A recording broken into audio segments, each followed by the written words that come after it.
Was it you? Was it me? Did I watch too much TV? Is that a hint of accusation in your eyes? What have we done? Maggie, what have we done? What have we done to England? This film is about you, every one of you. Something is happening in Britain which increasingly intrudes into the way you live. Traditional customs, familiar and trusted patterns of a liberal, compassionate society, the British way of doing things, all are disappearing and being replaced by a frustrating avalanche of alien regulation and bureaucracy. This is happening not as such a popular demand, but as a result of British membership of the European Union. The very character of our unique way of life is being destroyed, and there has been no public debate, consultation, or approval. The people appearing in this film are not politicians or civil servants. They don't seek your vote or your money. They only ask that for a few moments you watch and listen, and then make up your own mind. Almost all you're about to hear has been hidden from you. Everything you're about to hear is the truth.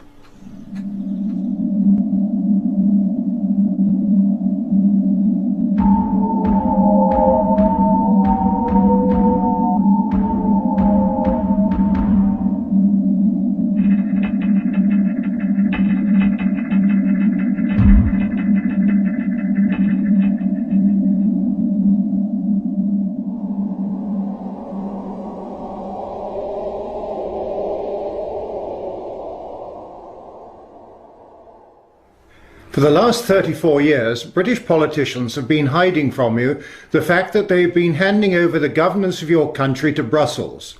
This film shows how close they are to completing that process.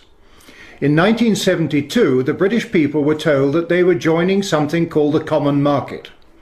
They were assured by Prime Minister Edward Heath that this was just a trading arrangement and involved no loss of essential national sovereignty. In this, the British nation was seriously and deliberately deceived. Today, as a result of that 1972 arrangement, British national identity, a British government, and British independence are about to be sacrificed. Britain is to disappear within a European federal state, and the British people are to be governed from Brussels by unelected foreign officials. A succession of British politicians have continued that 1972 deceit and secretly stripped Britain of self-government. Details of this whole process have been suppressed and kept from you. Most people in Britain haven't a clue as to what is happening. Christopher Booker explains why.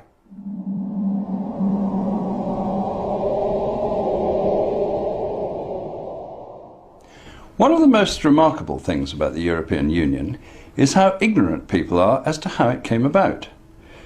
A few years ago, when my colleague Richard North and I began researching the history of what is called the European project, we were astonished to find just how distorted and inaccurate all previous accounts of this story had been. The core ideas which have inspired this project go back to the 1920s, and for the men behind it, notably the Frenchman Jean Monnet, their ultimate goal right from the start was to create a United States of Europe. Their aim was to place the peoples of Europe under a form of government like nothing the world had seen before, a government that was supranational. To achieve their goal, they came up with two brilliantly clever ideas. The first was that it could never be achieved overnight. It would have to be assembled piece by piece over many years without revealing its ultimate purpose. The other idea was that all the national governments of Europe should be left in place, while being gradually hollowed out from within, as they passed under ever greater control by the supranational power. Thus, what amounted to a slow-motion coup d'etat could take place without people realizing what was happening. That is why we called our story The Great Deception, because such is what the historical evidence shows it to have been. Step one in the early 1950s was Monet's European Coal and Steel Community. He never intended this body to be anything other than the embryo of what would eventually be a government for Europe. The next step was to widen this into a European Economic Community set up by the Treaty of Rome in 1957. Again, this common market was deliberately intended to be just a cover for their true goal of complete political union. For nearly 30 years, the handing over of powers by national governments continued, the original 6 countries becoming 12, until in the 1980s the project was ready for its next great leap forward.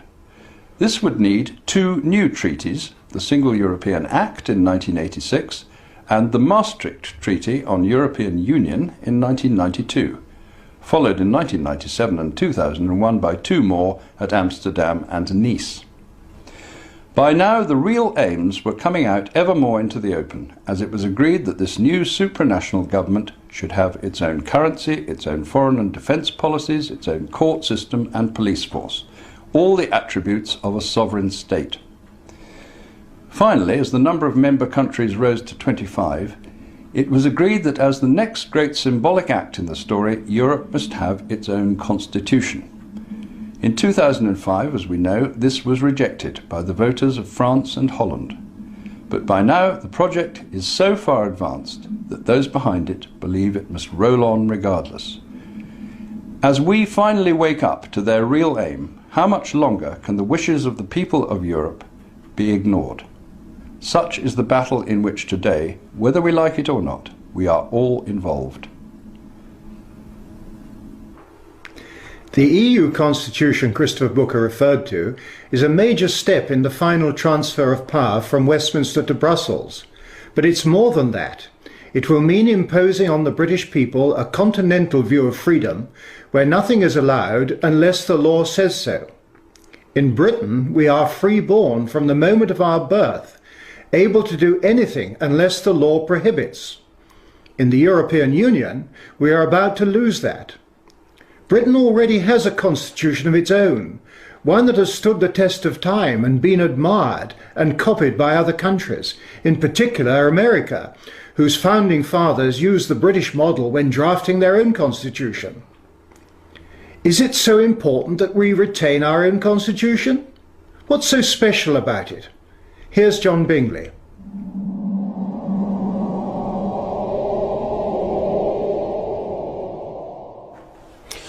A constitution should define the relationship between the governance of a nation and its people, setting limitations on power and providing the people with safeguards that protect them by securing the means of redress and remedy. We most certainly do have a British constitution, and it does just that. Our constitution has evolved over many centuries and consists of much written law. The best known examples are the Magna Carta in 1215 and the Declaration and Bill of Rights of 1688-9. In Britain we are governed according to the rule of law. The rules contained in our constitution define how we must be governed. Primarily, the coronation oath stipulates the rule of law as the only means of our lawful governance and places limitations on the use of executive power. Those limitations stop the divine right of kings. There ought to be no divine right of politicians either. In short, the British Constitution and the rule of law provide a framework for government by creating boundaries and constraints on the exercise of power. Dictatorial power can only come about when the ruler has both the power to make the law and to enforce it. Mussolini, Hitler and Stalin all achieved this total authority, resulting in staggering bloodshed. Our unique British Constitution prevents such unification of power taking place. Some vital principles of our Constitution are the right to jury trial, the right of habeas corpus, the presumption of innocence, the right to silence, no taxation without representation, no cruel and unusual punishments. All these principles and others are at the core of our Constitution and integral to our liberty, with a separation of powers as the safeguarding mechanism at its heart. It is entirely different from the continental system of administration and the proposed EU constitution, where nothing is allowed unless the law permits. Our ancient constitution determines that the duty of our politicians is to maintain our liberty. Liberty is the norm in Britain and is only constrained by the law. We British are free to do anything unless the law prohibits. The British Constitution has prevented the worst excesses of tyranny or despotism for centuries. Why should we wish to exchange this for a system which supports the unelected, the irremovable and the unaccountable? The imposition of the EU Constitution will mean the end of the British Constitution, and along with it will go all the protections we have enjoyed for centuries, including our right and our children's right of self-determination. In addition to bringing about the end of our unique British form of freedom, the EU Constitution transfers significant political power to Brussels. This, together with the combined losses brought about by the 5 treaties, means that the British people will no longer be free to govern themselves. We are close to the end game. But the EU Constitution, we were informed, could only be implemented if all 25 countries ratified it. Christopher Booker has been examining whether or not that condition has been observed, and what the EU Constitution really means.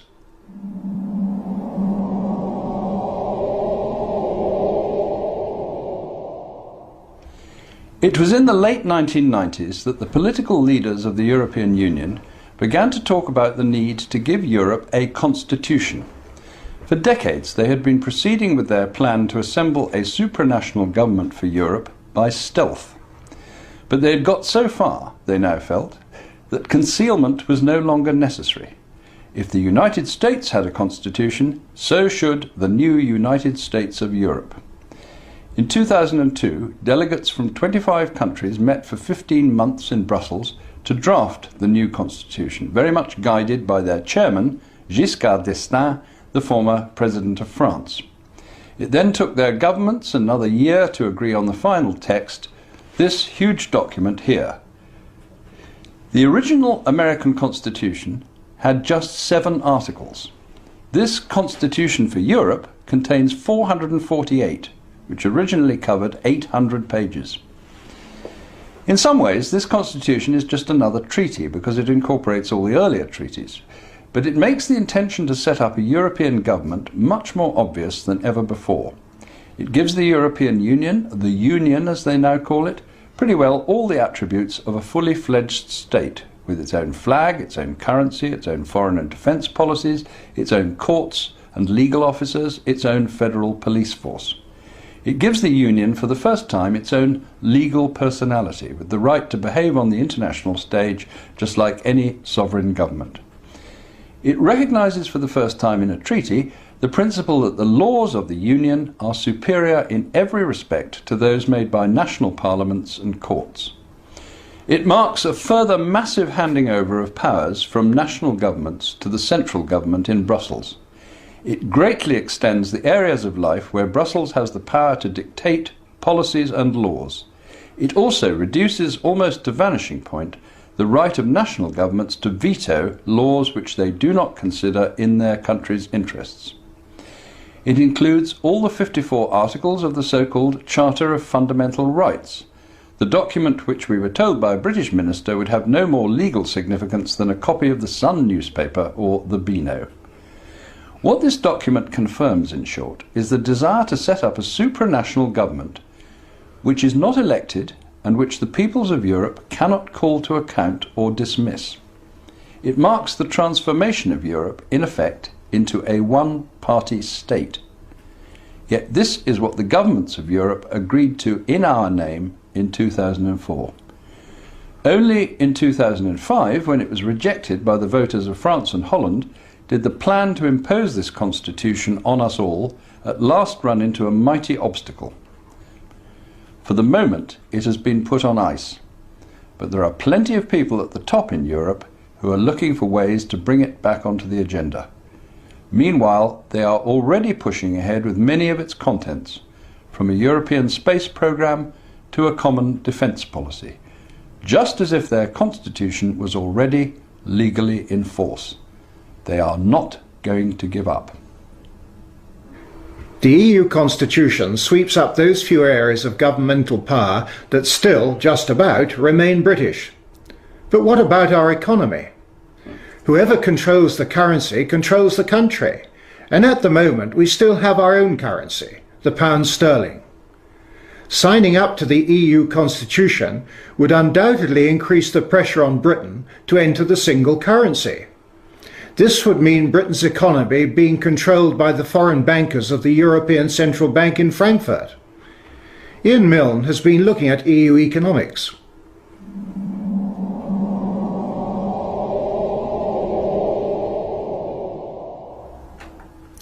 There's a huge misconception that the EU political economic model represents the future. Big mistake. Let me explain.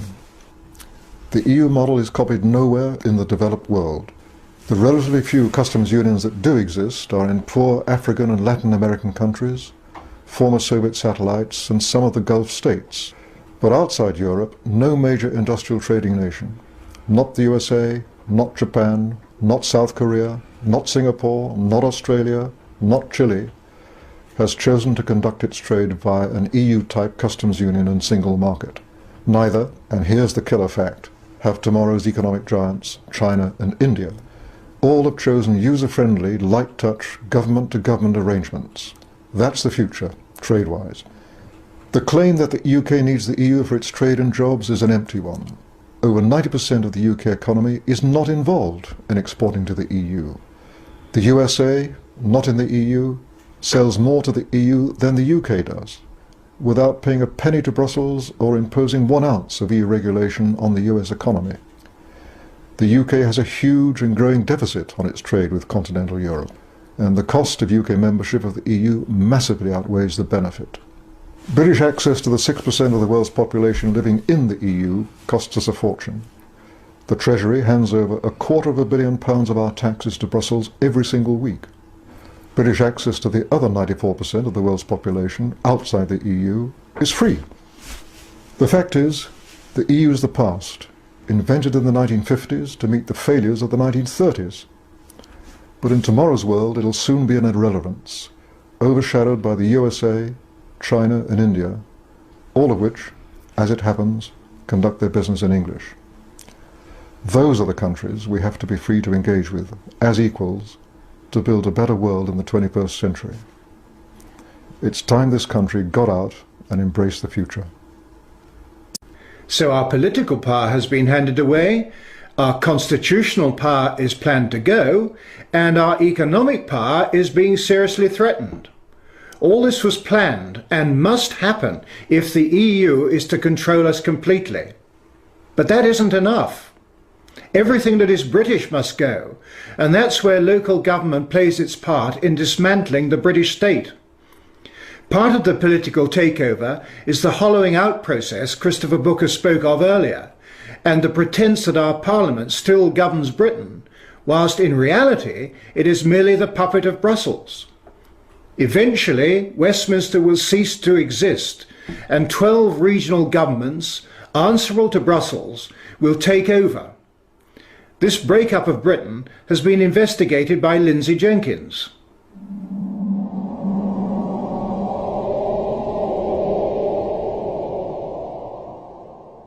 For generations, we in the United Kingdom have enjoyed democratic local government. We've elected councillors for our town or county councils. Many of us have volunteered to be parish councillors, unpaid, to do our bit for the village. But within a year or two, it will all be gone. Most of it has gone already. The Treaty of Rome was the death knell for democratic government. Today, county, borough and parish councils are all giving way to regions, to sub-regions and sub-sub-regions, the European Union's system of local government. But it's taken time to destroy what was British and replace it with the European model. John Major began the rot with government offices in the regions, new divisions, never before known in this country. But when Tony Blair won that landslide victory in 1997, the destruction accelerated. London, Scotland, Wales and Northern Ireland now have their own elected assemblies. The one in Edinburgh is grandly called a parliament. They may think they have a large measure of independence and freedom, but each is just a region in the European Union. And what about the rest of England? That's divided into 8 regions, the South West, the South East, the East Midlands and so on, but with appointed assemblies. When people in the North East gave a resounding thumbs down to an elected assembly, the appointed assembly just carried on regardless. But assemblies don't matter. Elected or not, they're just wallpaper. One assembly member told me that he got his massive pile of papers just days before a meeting, and he had no real idea of what was going on. Only the few who drive this process know. They're the assembly officers, the permanent staff, confident, powerful, professional. They're the real power brokers. It's a charade of democracy. The new regions are getting more and more power. Planning. How we can use our land, British land, has already been removed from elected local and county councils and is directed from Brussels. Every region's plans now have to fit into the Brussels plan. Soon it will be the turn of the police and their new super regional forces. Will they answer to the European Union's police force, Europol, in The Hague? Soon London will be just a regional capital and not a focus of the nation state, because there won't be a nation state, just a collection of European regions. Britain will have disappeared. As you have seen, since 1972, the balkanization of Britain into 12 EU provinces has continued apace, so that today the process of deconstructing Britain is almost complete. And there is nothing our politicians seem willing to do about it, albeit that it is in defiance of our own constitution. So, is this the end of Britain and the right of the British to govern themselves? Is EU membership, as some would have you believe, inevitable? And is there an alternative to being part of a European federal state? Well, here are 2 views of the future from 2 very different standpoints. First, Ian Milne again.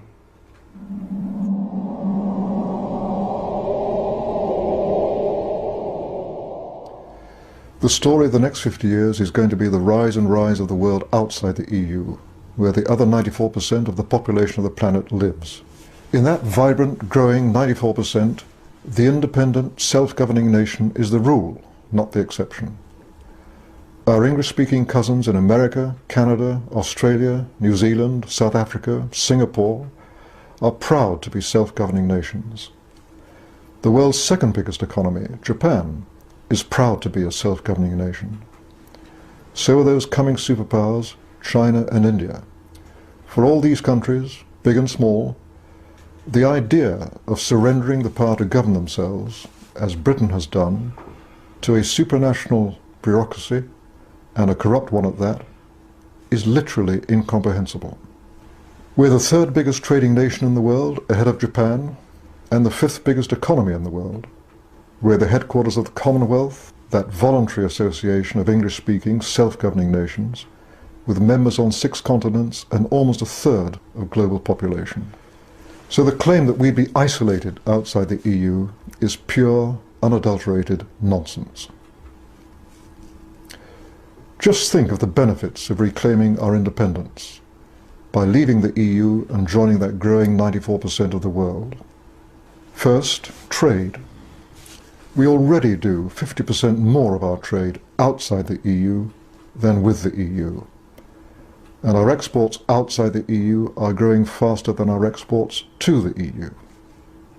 We'd focus on the Asia-Pacific region, which is currently growing 5 times as fast as the EU. We'd resume our seat and vote at the World Trade Organization. We'd resume our trading alliances with our friends in the Commonwealth. And we'd strike up new ones with the Asian tigers.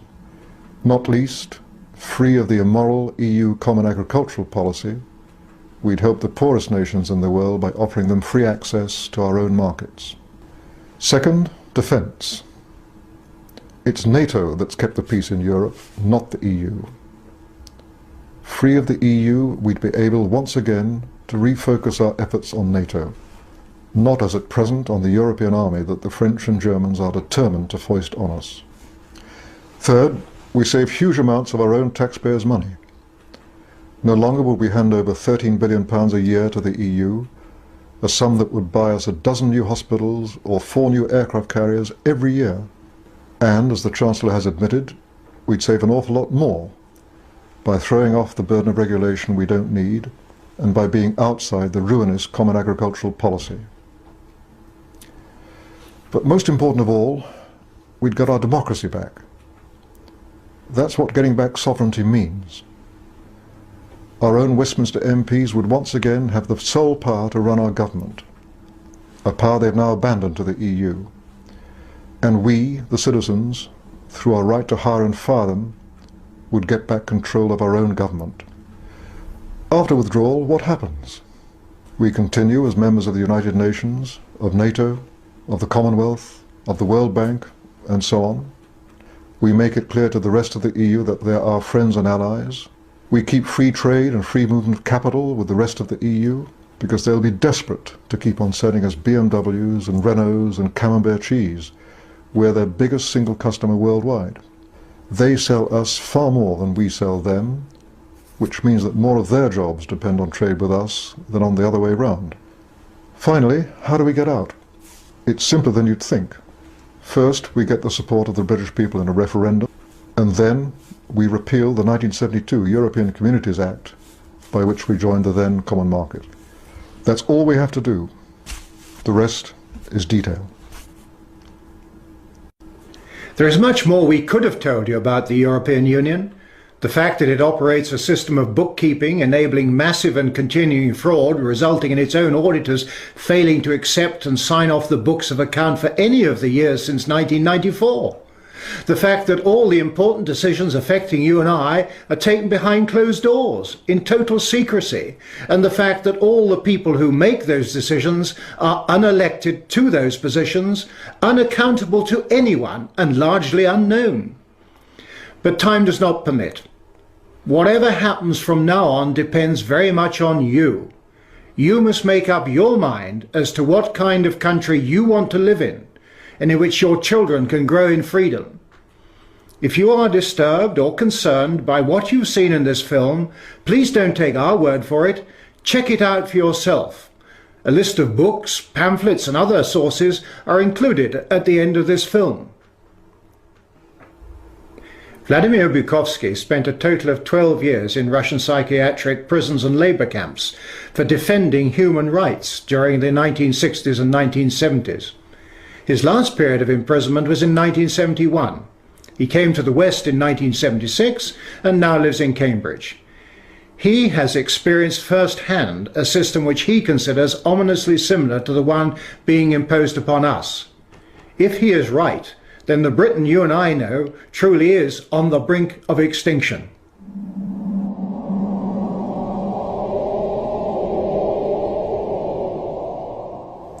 It is really puzzling to me that having just buried one monster, the Soviet Union, another remarkably similar one, the European Union, is being built.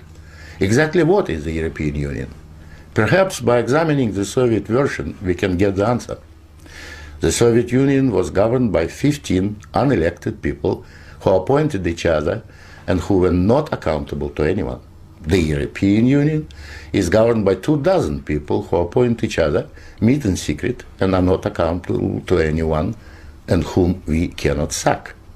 One might say that the EU has an elected parliament. Well, the Soviet Union had a parliament of a sort too, the Supreme Soviet, which just rubber-stamped the Politburo decisions, pretty much like the European Parliament does, where speaking time in the chamber is limited within each group and often amounts to 1 minute per speaker.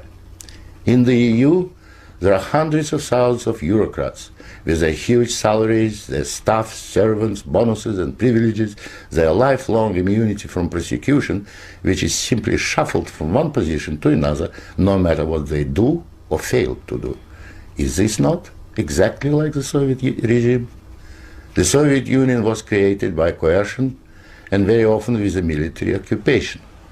The European Union is being created, admittedly not by armed force, but by coercion and economic bullying. In order to continue to exist, the Soviet Union spread itself further and further. The moment it stopped spreading, it started collapsing.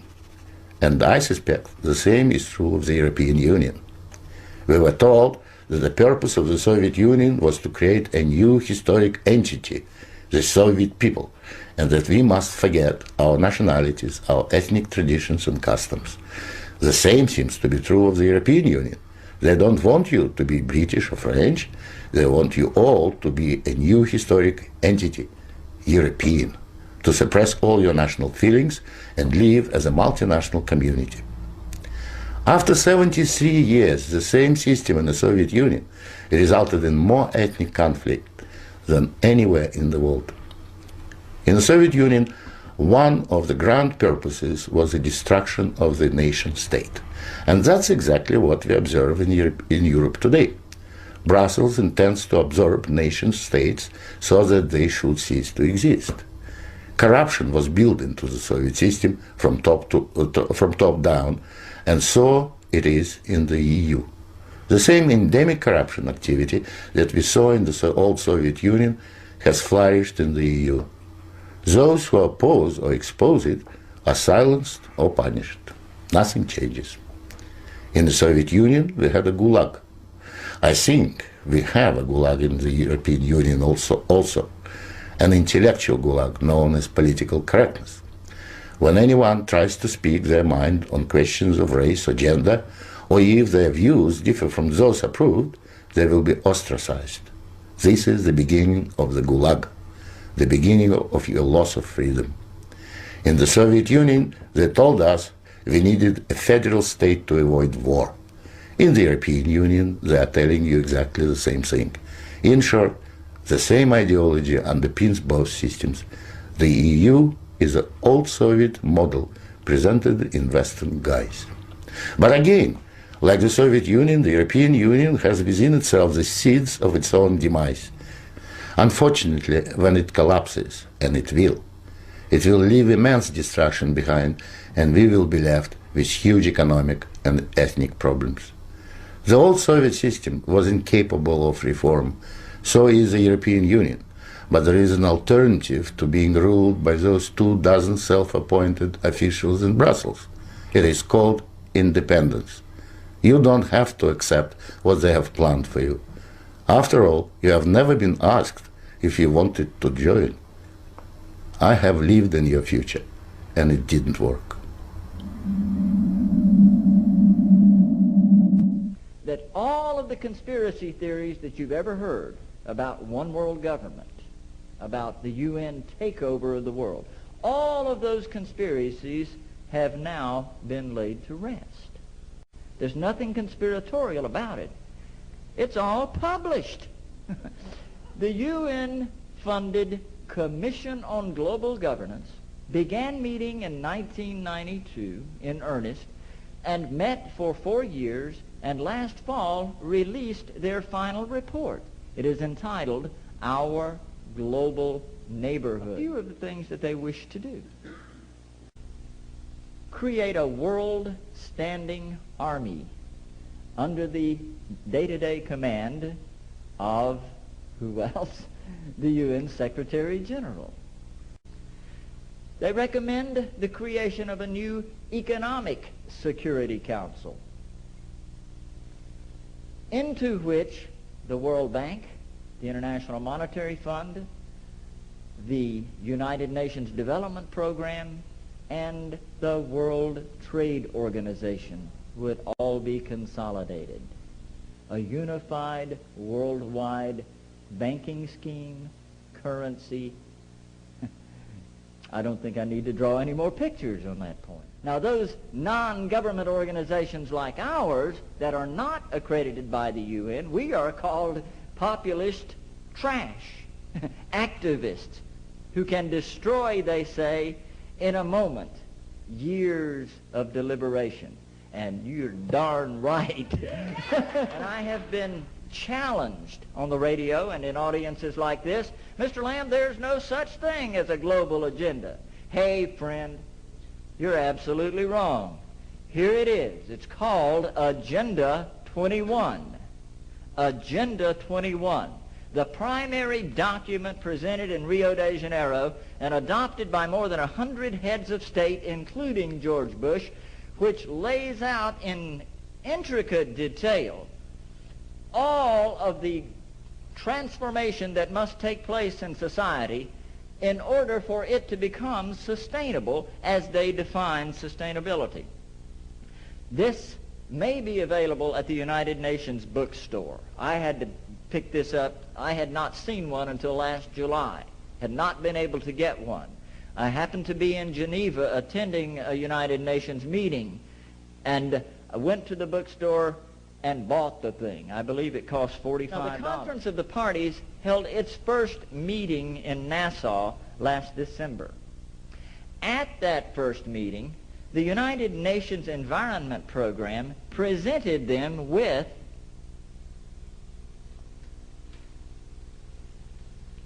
a global biodiversity assessment.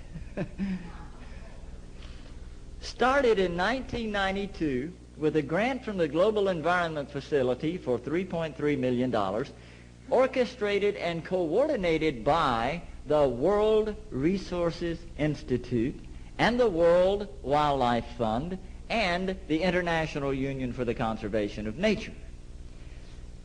This is 1,140 pages that explains how to implement the 16-page treaty on biodiversity.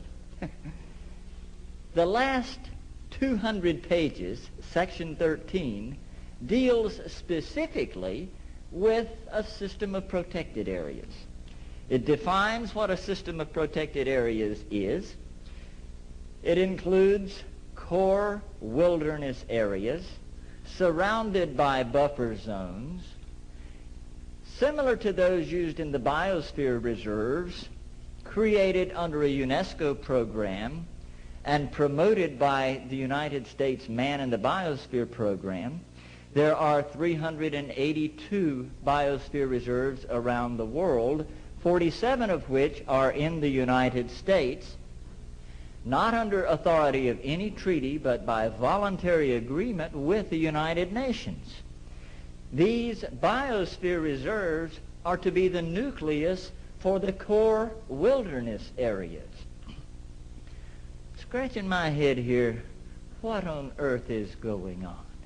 And then I stumbled on page 993, and friends, if you don't think that's some heavy reading at night, page 993, after describing these protected areas, sums it all up by saying the recently published Wildlands Project in the United States is the central theme of protected areas. And on page 15 of the Wildlands Project, Dr. Reed Noss says that we must convert at least 50% of the land area of North America to wilderness, off limits to human beings. Those core wilderness areas are to be interconnected by wilderness corridors off limits to human beings. Those wilderness areas are to be surrounded by buffer zones that may have limited resource use under the supervision and permitting of the federal government, in collaboration with non-government organizations.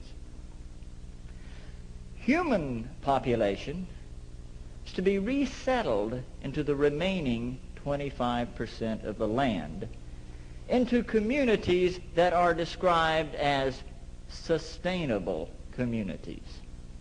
Now let me put a parenthesis right here for a moment. He created what he called a White House task force on ecosystem management. He called 20 federal departments together and said, you will create an ecosystem management policy. And you will implement the ecosystem management policy throughout the federal government, Department of Interior, Department of Agriculture, Department of Commerce, Department of Education, throughout the federal government. They developed what they called multimedia enforcement. Where they run into a problem with a community that will not accept this ecosystem management concept, multimedia enforcement means that all 20 federal agencies descend on the community and begin inspections and writing tickets. I couldn't believe it. The document calls for literally reducing the human population by as much as 2/3 to 3/4 in the next 30 to 50 years. It could set aside up to 1/2 of the American landscape into wilderness areas interconnected by wilderness corridors, all surrounded by human buffer zones in which human activities are highly regulated. That is very, very clear in these United Nations documents that they want to set up a regulatory structure that would affect every man, woman, and child on planet Earth, and all of the control would be headquartered in the United Nations. And if we take the more recent United Nations documents, it's going to be called the Trusteeship Council in the restructure of the United Nations that's occurring right now. And the Man in the Biosphere program, as revealed in the U.S. State Department documents as well as UNESCO documents, clearly show that the Man in the Biosphere program actually is the first step in implementing the Convention on Biological Diversity. And there are 47 of these Man in the Biosphere programs around this nation that occupy about 51 million acres of U.S. soil. World Heritage Sites are many of our national parks. In fact, 68% of our national parks land base is now under UNESCO's World Heritage Site.